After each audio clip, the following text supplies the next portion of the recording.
प्रदेश प्रभारी दुष्यंत गौतम ने सीएम धामी से की मुलाकात। बीजेपी में दायित्वों को लेकर हलचल तेज। वरिष्ठ 12 लोगों को पार्टी दे सकती है जिम्मेदारी।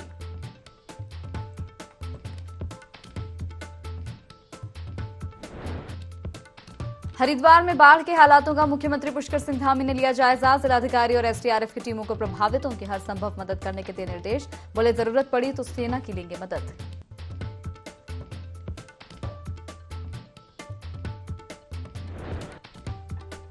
प्रदेश के 3 जिलों में 4 दिन मूसलाधार बारिश का रेड अलर्ट। अधिकारियों को सतर्क रहने के निर्देश। राज्य के सभी स्कूल 14 और 15 जुलाई को बंद।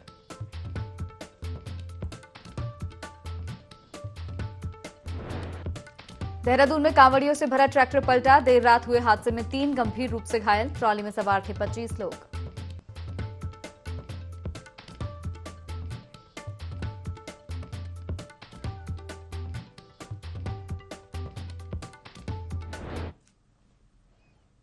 नमस्कार, IND 24 देख रहे हैं आप। मैं हूं आपके साथ हर्षिता सिंह और स्वागत है आपका बुलेटिन देवभूमि लाइव में। बुलेटिन की शुरुआत बड़ी खबर के साथ करेंगे, जहां देहरादून पहुंचे बीजेपी प्रदेश प्रभारी दुष्यंत गौतम। मुख्यमंत्री पुष्कर सिंह धामी से उन्होंने मुलाकात की। सूत्रों के हवाले से खबर, जहां पहली सूची के वरिष्ठ 12 लोगों को पार्टी जिम्मेदारी दे सकती है। तो ये खबर आपको बता रहे हैं देहरादून से। देहरादून पहुंचे बीजेपी प्रदेश प्रभारी दुष्यंत गौतम। मुख्यमंत्री पुष्कर सिंह धामी से उन्होंने मुलाकात की। बता दें कि पहली सूची के वरिष्ठ 12 लोगों को पार्टी जिम्मेदारी दे सकती है।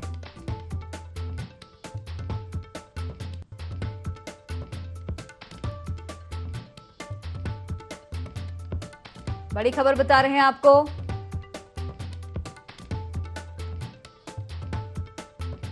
सूत्रों के हवाले से यह खबर, मुख्यमंत्री पुष्कर सिंह धामी ने मुलाकात की।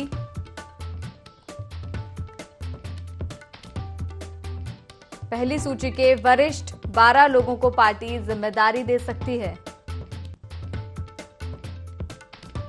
तो देहरादून पहुंचे बीजेपी प्रदेश प्रभारी दुष्यंत गौतम। मुख्यमंत्री पुष्कर सिंह धामी से उन्होंने मुलाकात की। सूत्रों के हवाले से खबर, जिसमें पहली सूची के वरिष्ठ 12 लोगों को पार्टी जिम्मेदारी दे सकती है।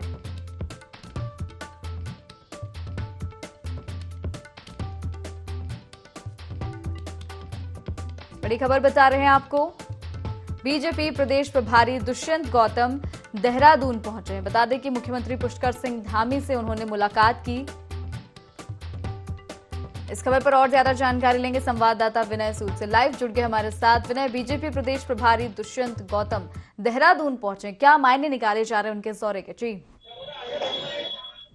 जी बिल्कुल, देखिए बीजेपी के जो प्रदेश प्रभारी है दुष्यंत जो गौतम जी हैं, वो देर रात जो है यहाँ पर उनकी सीएम आवास में जो है सीएम से मुलाकात हुई है। साफ तौर पर जो देखा जाए तो दायित्व बंटवारों की अगर बात की जाए तो दायित्व बंटवारों को लेकर लगातार जो यहाँ पर जो चर्चाएं हैं वो इस समय गर्म है और जल्द ही जो है दायित्व बंटवारों को लेकर के जो है यहाँ पर एक बड़ा फैसला जो है वो सामने आ सकता है। जी बिल्कुल, देखा जा रहा है कि जिस तरह से 12 लोगों के जो वरिष्ठ 12 लोग हैं, उनका अभी नाम तो खैर सामने नहीं आया, लेकिन ऐसे 12 लोगों का जिक्र किया जा रहा है जिन्हें पार्टी जिम्मेदारी दे सकती है। जी बिल्कुल, देखिए लिस्ट की अगर बात करें तो जो लिस्ट यहाँ पर जारी हुई है उसमें 12 जो वरिष्ठ नेता हैं बीजेपी के, उनके यहाँ पर इसमें नाम नहीं खोले गए हैं, लेकिन जो वरिष्ठ जो नेता रहे हैं, जो शुरुआती दौर से बीजेपी के साथ जुड़े हुए हैं, उनका जो इसमें नाम है वो यहाँ पर आ सकता है। अब देखा जाए तो किस तरीके से जो है किस किस को जो है यहाँ पर अहम जिम्मेदारी दी जाएगी, ये अभी देखना बाकी रह गया है। जी बिल्कुल, बहुत धन्यवाद आपका हमारे साथ जुड़ने के लिए और तमाम जानकारी साझा करने के लिए। तो चलिए अब खबरें विस्तार से। लक्सर के बाढ़ग्रस्त क्षेत्रों का सीएम धामी ने दौरा किया, जहां उनके साथ एनडीआरएफ, एसडीआरएफ, डीएम समेत एसएसपी भी मौके पर मौजूद रहे। इस बीच खानपुर विधानसभा क्षेत्र के विधायक और लक्सर विधानसभा क्षेत्र के विधायक ने सीएम धामी को अपने अपने क्षेत्र का भ्रमण करते हुए बाढ़ हालातों के बारे में बताया। इसी दौरान मुख्यमंत्री ने कहा कि हालात नियंत्रण में हैं और शासन प्रशासन स्तर पर मुस्तैदी के साथ राहत बचाव कार्य कर दिया गया है। इसके अलावा बाढ़ग्रस्त इलाकों में प्रभावितों के नुकसान का आकलन भी किया जाएगा।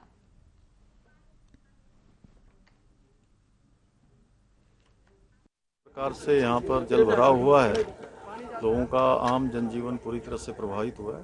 हमारा प्रयास है कि जैसे ही ये पानी कम होता है, पानी उतरेगा, वैसे ही जनजीवन पहले सामान्य हो उसके लिए जो भी अभी आवश्यकताएं हैं उन सभी को हमारा प्रशासन कर रहा है। उसके बाद जैसे ही ये पानी उतरेगा तो अन्य चीज़ें, सड़क मार्ग चालू हो जाएगा और बिजली की सप्लाई अभी पूरी तरह से बंद है, उन सभी को चालू किया जाएगा और लोगों के लिए घरों पर जो है उनके लिए भोजन की जो व्यवस्था है उसको भी सुनिश्चित कर रहे हैं कि सभी के लिए हो जाए। प्रदेश में 16 और 17 जुलाई को हरेला पर्व मनाया जाएगा, जिसको लेकर चंपावत जिले में डीएम के निर्देश पर तैयारियां शुरू कर दी गई हैं। इस दौरान डीएम ने जानकारी देते हुए कहा कि हरेला पर्व पर पूरे जिले में पौधारोपण किया जाएगा, जिसमें इस बार वन विभाग के सहयोग से जिले में 50,000 से लेकर 1 लाख तक पौधारोपण करने का लक्ष्य रखा गया है। साथ ही उन्होंने कहा कि पौधों को बचाने के लिए तार बाड़ भी किया जाएगा ताकि पौधे सुरक्षित रह सकें। हरेला पर्व में इस बार जो 16 और 17 जुलाई को, शासन ने 17 जुलाई को इसमें छुट्टी भी घोषित की है, तो इसमें वन विभाग के साथ मिलके जगह जगह पे प्लांटेशन किया जाएगा। और इस बार हम पिछली बार की तरह तारबाड़ ताकि प्रोटेक्टेड रहे प्लांटेशन, और जो वन विभाग की रेंजेस हैं जहाँ जहाँ पे भी डिग्रेडेशन हुआ है फॉरेस्ट का, वहाँ पे प्लांटेशन किया जाएगा। लगभग हम 50,000 से 1 लाख पौधों का टारगेट रख रहे हैं, डिपेंडिंग ऑन कितना कम्युनिटी हमको एंगेजमेंट मिलता है। और इस पिछली बार की तरह इस बार भी हम प्रोटेक्टेड फॉरेस्ट एक तरह से डेवलप करने की कोशिश करें। बद्रीनाथ धाम में आसमानी आफत का असर तीर्थ यात्रा पर पड़ता नजर आ रहा है। इन दिनों कांवड़ यात्रियों और श्रद्धालुओं को हाईवे पर वाहनों के साथ आवाजाही करने में खासी दिक्कतों का सामना करना पड़ रहा है। हालांकि कपाट खुलने से अब तक धाम में करीब 10,76,000 श्रद्धालुओं ने भगवान बद्री विशाल जी के दर्शन कर लिए हैं। मौसम अलर्ट के बाद बारिश और रोड बंद होने के कारण बद्रीनाथ धाम में यात्रियों की संख्या पर ब्रेक लगा है। बद्रीनाथ धाम आने वाले श्रद्धालुओं को यहां कंचन नाला परेशानी का सबब बनता जा रहा है। तो ये खबर आपको चमोली से बता रहे हैं, जहां पर अगर बात की जाए प्रदेश भर की तो लगातार बारिश का दौर जारी है और ऐसे में जो यात्री वहां पर पहुंच रहे हैं चार धाम यात्रा के लिए, उनकी भी समस्या बढ़ती जा रही है। बद्रीनाथ की ओर जाने वाले यात्रियों को भी काफी परेशानी का सामना करना पड़ रहा है।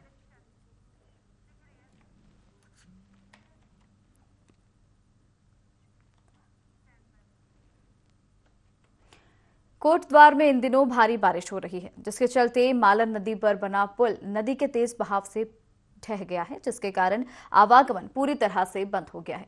इस बीच सूचना पर मौके पर विधानसभा अध्यक्ष रितु खंडूड़ी पहुंची, जहां उन्होंने क्षतिग्रस्त पुल का निरीक्षण किया। साथ ही कहा कि ये वक्त आरोप प्रत्यारोप का नहीं है। इस समय मेरी प्राथमिकता है कि आवाजाही जल्द से जल्द शुरू की जाए, जिससे आम जन को सुविधा मिल सके।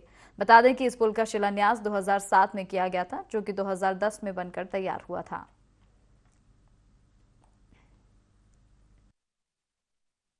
मालन पुल गिरा है। इस समय हम सब जो कोटद्वार वासी हैं कठिनाई में हैं। इस समय परेशानी है कोटद्वार को, और आरोप प्रत्यारोप लगाने का बिल्कुल समय नहीं है। इस वक्त मुझे आगे का रास्ता करना है कि किस तरह से पुल का आवाजाही जो रुकी है, जो थमी है, उस पर मैं बात करूं, और लोगों का जो परेशानी कठिनाई हो रही है, जिससे मुझे बहुत दुख है, उसको कैसे ठीक किया जाए। पहले मैं ये तो करूं कि आवाजाही शुरू करें, पुल को किस तरह से ठीक किया जाए, लोगों को किस तरह से आने जाने में सुविधा हो, उस पर मैं चलिए बढ़ेंगे अगली खबर की ओर, जहां नई दिल्ली कांग्रेस मुख्यालय में बैठक का आयोजन किया गया, जिसमें कांग्रेस राष्ट्रीय अध्यक्ष मल्लिकार्जुन खड़गे, राहुल गांधी और वेणुगोपाल के साथ उत्तराखंड प्रभारी देवेंद्र यादव, उत्तराखंड कांग्रेस प्रदेश अध्यक्ष करण माहरा समेत कई विधायक और वरिष्ठ नेता मौजूद रहे।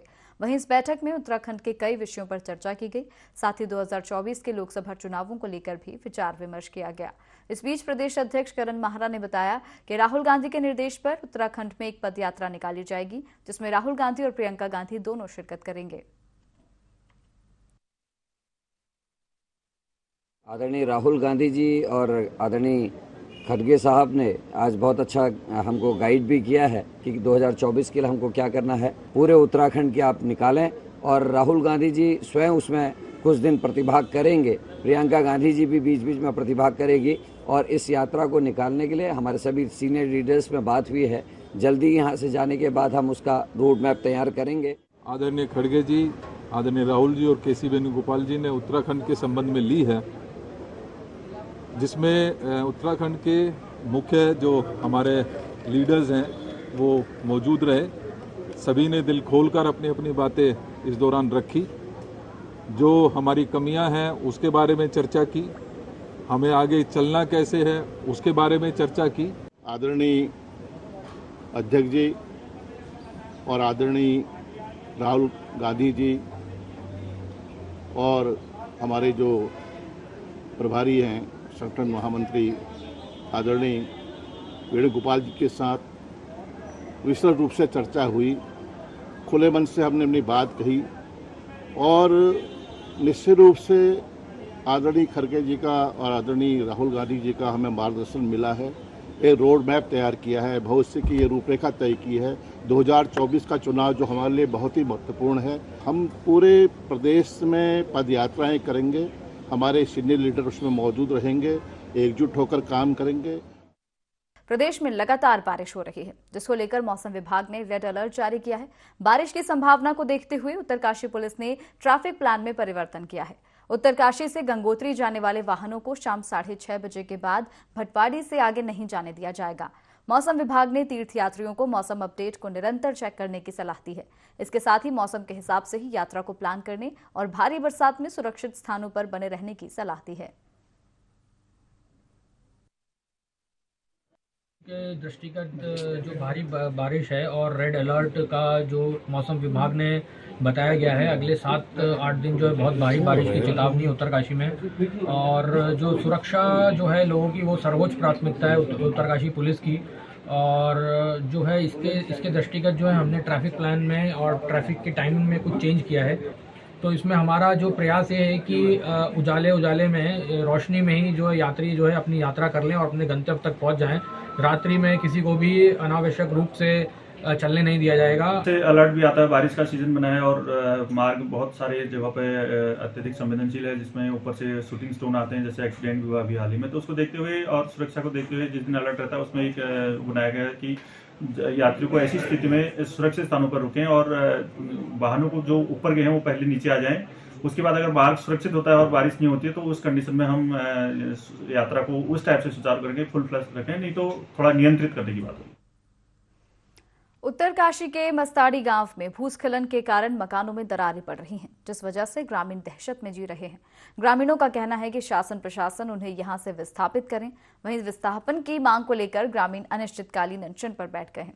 ग्राम प्रधान का कहना है कि सरकार उनकी बिल्कुल भी नहीं सुन रही है, इसीलिए वे भगवान के मंदिर में ग्रामीणों के साथ आमरण अनशन कर रहे हैं। वहीं जिला प्रशासन का कहना है कि इस गांव का भूगर्भीय सर्वेक्षण कर लिया गया है और रिपोर्ट आने के बाद ही आगे की कार्रवाई की जाएगी। में यहाँ पर भूस्खलन हुआ। भूस्खलन में जिस अधिकारी महोदय ये लो साहब थे उस समय, उनको लाए यहाँ पर, उन्होंने सर्विस किया। सर्वेक्षण जहाँ से भूस्खलन शुरू हुआ वहाँ तक गए थे इसमें। और उसके बाद हम भूवैज्ञानिक वालों को बुलाए, वो आए, उन्होंने कहा भाई इस गांव के पीछे पानी का तालाब है और पानी के तालाब कभी फट सकता है, और सरकार ने आज तक कोई भी ध्यान नहीं दिया। भूख हड़ताल पे बैठना हमारा सबसे बड़ा हमारा दुर्भाग्य है कि हम दुर्भाग्य से भूख हड़ताल पे बैठे हैं। शासन और प्रशासन का भी दुर्भाग्य है कि हम एक प्रतिनिधि को भूख हड़ताल पे बैठना पड़ रहा है, जबकि समस्या जटिल है। जो सरकार के सामने बात रखे वो सत्य हो, लेकिन सरकार बोल दे कि कहीं ट्रीटमेंट नाम पे भी एक पत्थर कहीं लगाया हो। शासन प्रशासन से हमारी लगातार यही मांग है कि हमको यहाँ से पहले तो विस्थापन किया जाए, और अगर विस्थापन करने में सरकार असक्षम है तो हमें ये दे दिया जाए कि भाई तुम सुरक्षित हैं, और यहाँ पे जांच करवा के जो मतलब 25 सालों से जो जांच नहीं हो पाई है उसको सरकार जांच करवा दे और बोल दे कि भाई तुम सुरक्षित हैं और तुम्हें कहीं जाने की यहाँ से जरूरत नहीं है। और इसमें जैसे गांव वालों को द्वारा किया जाता है कि वहाँ पे अंदर से सीपेज होता है, पानी बरसात में घरों के अंदर से पानी आता है। इसको देखते हुए बहुत बार विजिट हो चुकी है। अभी हाल ही में 1 हफ्ता पहले या 4-5 दिन पहले उप जिलाधिकारी महोदय और क्या कहते हैं जियोलॉजिस्ट और PWD के एक्शन साहब भी गए थे, उनके द्वारा भी रिपोर्ट दी गई। उन्होंने कहा कि जियोलॉजिकली इनमें कोई प्रॉब्लम नहीं, लेकिन जियो फिजिकल इसमें सीपेज कहाँ से आ रहा है पानी का, इसके लिए GSI से सर्वे कराने के लिए पूर्व में भी विगत 2 साल पहले और पिछले साल भी हमने लेटर दिया था। अभी एक लेटर फिर भेजा गया है, उनसे रिक्वेस्ट की गई कि इसका जियो फिजिकल सर्वे, जियो टेक्निकल जियो फिजिकल सर्वे किया जाए। तो उनके द्वारा ही अगर जब इस टाइप से सर्वे होता है, अगर उनके द्वारा जो सुझाव दिए जाएंगे उसके आधार पर कार्रवाई की जाए। सीमांत जनपद उत्तरकाशी का मस्ताड़ी गाँव, जहाँ पे कि 1998 से लगातार जो है भू दसाव हो रहा है, और सरकार द्वारा इस गांव की शुद्धि न लिए जाने के कारण यहाँ के जो स्थानीय लोग हैं वो जो है अनिश्चितकालीन भूख हड़ताल पे बैठे हुए हैं। और आज ग्राउंड जीरो पे हमारी टीम यहाँ पे पहुंची है। दीपक नोटियाल, ND24 उत्तर।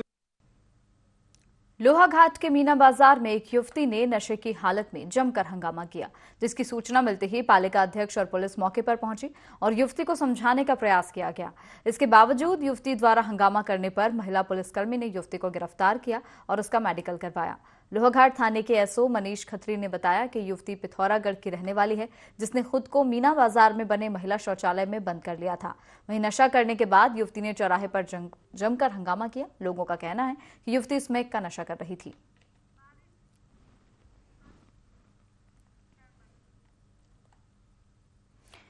प्रदेश में बारिश का दौर लगातार जारी है। वहीं चमोली में भी मौसम विभाग ने भारी बारिश का अलर्ट जारी किया है, जिसे देखते हुए जिला मजिस्ट्रेट हिमांशु खुराना ने जनपद में संचालित सभी शासकीय निजी विद्यालयों और आंगनबाड़ी केंद्रों में 1 दिवसीय अवकाश घोषित किया। वहीं लगातार बारिश के चलते चमोली से बद्रीनाथ हाईवे करीब 6 जगहों पर बाधित रहा, जिसे देखते हुए पुलिस प्रशासन सभी तीर्थ यात्रियों को सुरक्षित स्थानों पर रोक रहा है।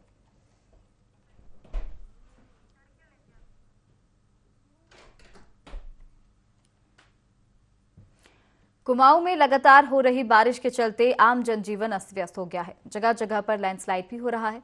ऐसे में प्रशासन सभी से अलर्ट रहने की अपील कर रहा है। कुमाऊं कमिश्नर दीपक रावत ने कहा कि 3 जनपदों में रेड अलर्ट जारी किया गया है। आगे कहा कि सीएम धामी के स्पष्ट निर्देश हैं कि आपदा में फंसे हुए लोगों को सुरक्षित स्थानों पर पहुंचाना और उनके खाने पीने की व्यवस्था करना प्रशासन की जिम्मेदारी है, जिसके लिए आपदा से फंड भी जारी किए गए हैं। सभी जिले के डीएम को अलर्ट रहने के निर्देश दिए गए हैं।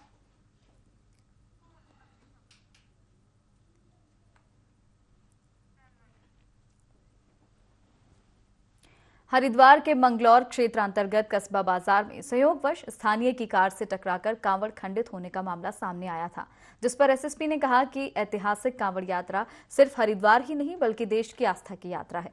करोड़ों कांवड़िए प्रांतों से गंगा जल लेने आते जाते हैं। एक छोटी घटना को सांप्रदायिक तूल देने वालों को यहाँ का माहौल खराब नहीं करने देंगे।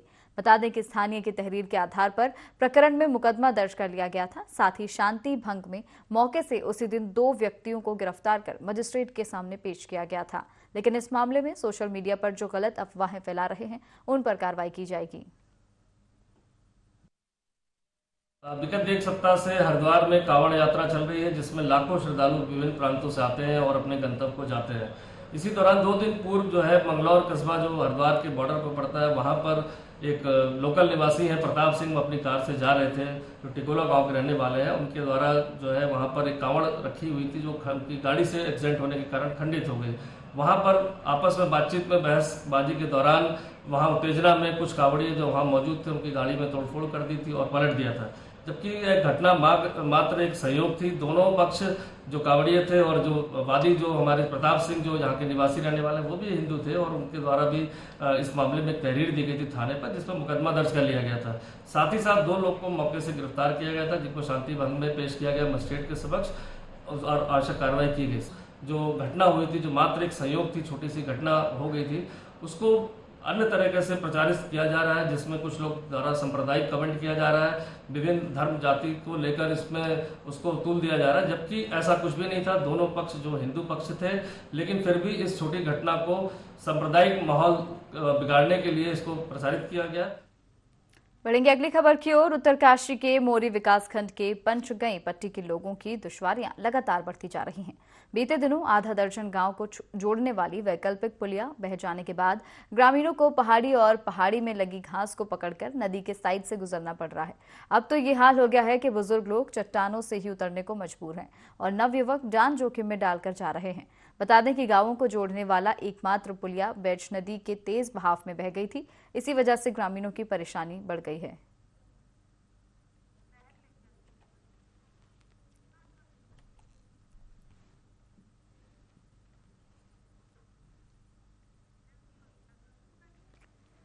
प्रदेश में हो रही भारी बारिश की वजह से जर्जर हो चुके स्कूल भवनों की स्थिति सुधारने के लिए अब शिक्षा विभाग सजग दिख रहा है। दरअसल शिक्षा मंत्री धन सिंह रावत की माने तो ऐसे संभावित 427 स्कूल जिनकी स्थिति ठीक नहीं है, उनके जीर्णोद्धार के लिए विभाग कार्य योजना बना रहा है। इस दौरान शिक्षा मंत्री धन सिंह रावत ने कहा कि डी ग्रेड के 227 जर्जर स्कूलों के लिए बजट स्वीकृत किया गया है और विभाग का हर संभव प्रयास है कि बच्चों को स्कूलों में गुणवत्ता वाली शिक्षा और संसाधन उपलब्ध कराए जाएं, जिससे राज्य में शिक्षा का स्तर और बेहतर हो सके। देखिए, स्कूलों के लिए हमने जो 427 स्कूलों चिन्हित किए थे पूरे राज्य के, उसके लिए राज्य सरकार से भी, जिला प्लान से भी और आपदा मद से पैसे दे दिए हैं। और कल भी स्वास्थ्य विभाग और शिक्षा विभाग और पंचायती राज विभाग, सारे डीएम और चीफ सेक्रेटरी का संयुक्त बैठक मैंने अपने अध्यक्षता में की थी।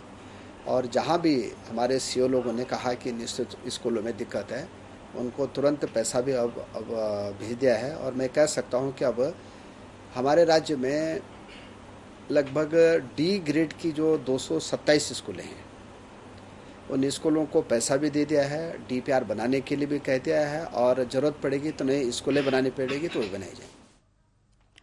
एक तरफ जहां सरकार ग्रामीण इलाकों में स्कूलों का निर्माण करा रही है ताकि बच्चे पढ़ाई कर सकें, लेकिन इन स्कूलों तक पहुंचने के लिए अपनी जान हथेली में रखकर बच्चों को नाला पार करना पड़ रहा है। चंपावत की ग्राम पंचायत खरही में नाले को पार करने के लिए कोई रास्ता नहीं है, जिसके चलते ग्रामीण नाले पर पेड़ का तना डालकर उसे पार कर रहे हैं। ऐसे में कभी भी कोई बड़ा हादसा हो सकता है। वहीं ग्राम प्रधान सुनीता बोहरा का कहना है कि पंचायत द्वारा पुलिया निर्माण को लेकर शासन को प्रस्ताव भेजने के 4,80,000 का एस्टीमेट बनकर तैयार तो हुआ है, लेकिन बजट मात्र 75,000 रुपए ही पास हुआ है। ऐसे में पुलिया निर्माण कार्य शुरू किया जाना काफी मुश्किल है। उन्होंने कहा कि पुलिया निर्माण के प्रयास किए जा रहे हैं ताकि बच्चे सुरक्षित स्कूल पहुंच सकें।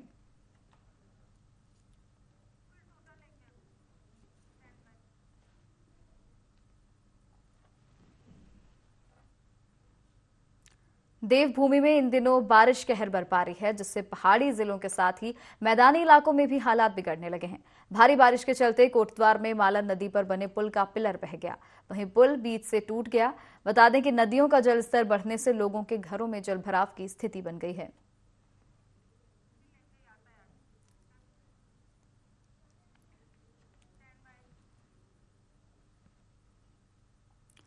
मौसम विभाग के पूर्वानुमान के मुताबिक चमोली के सीमांत नीति घाटी में लगातार बारिश का दौर जारी है। पिछले 72 घंटों से लगातार रुक रुक कर बारिश का दौर जारी है, जिससे जनजीवन प्रभावित हो गया है। ऊपरी हिमालय में बारिश के कारण मलारी नीति बॉर्डर रोड को जोड़ने वाला एकमात्र ब्रिज भी तबाह हो गया है, जिस कारण मलारी, द्रोणागिरी, नीति घाटी बॉर्डर के 1 दर्जन सीमांत गांव का संपर्क टूट गया है। बता दें, जुम्मा नाला उफान पर आ गया है। बीआरओ टीम यातायात बहाल करने की कोशिश में लगी है। तो बारिश के कारण जनजीवन पूरी तरह से प्रभावित हो गया है। यहाँ तस्वीरें आपको दिखा रहे हैं जोशीमठ से, जहां पर जुम्मा नाला उफान पर आ गया है। मलारी नीति बॉर्डर जोड़ने वाला ये ब्रिज था जो कि टूट गया है। दर्जन भर सीमांत गांवों का संपर्क इस ब्रिज के टूट जाने से टूट गया है। ये ब्रिज बह गया है, जिस कारण लोगों को आवाजाही में भी काफी परेशानी हो रही है।